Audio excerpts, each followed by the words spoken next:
नमस्कार दोस्तों, क्या आप जानते हो कि जो उत्तर प्रदेश बजट से 1 रुपया आता है, तो कहाँ कहाँ से 1 रुपया आता है, कितने कितने पैसे आते हैं। तो समझिए पहले।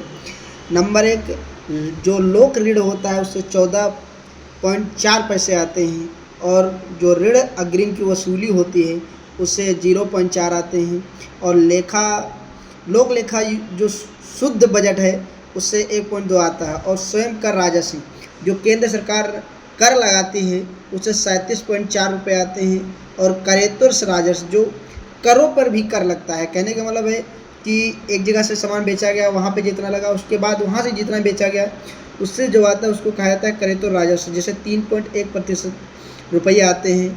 और सबसे ज़्यादा पैसा आता है केंद्रीय करों में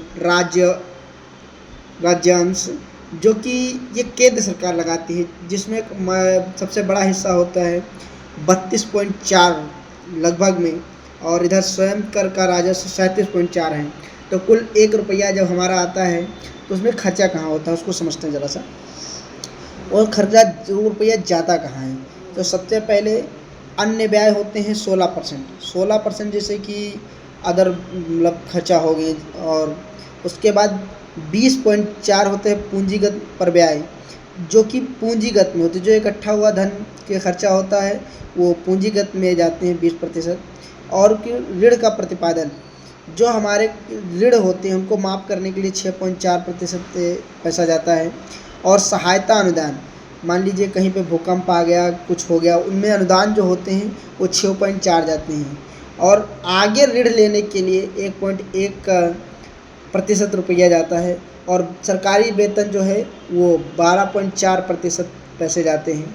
इसी तरीके से वेतन सहायता प्राप्त संस्थाएं, जितनी संस्थाएं बनाई जाती हैं उन पे 9.8 रुपये जाते हैं, 9.8 पैसे जाते हैं।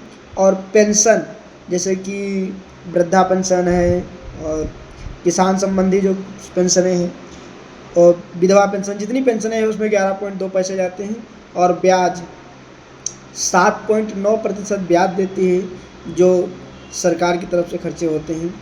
और 3.3 स्थानीय निकायों का समानुदेशन होता है, और सब्सिडी पे जाता है 4.3% रुपये।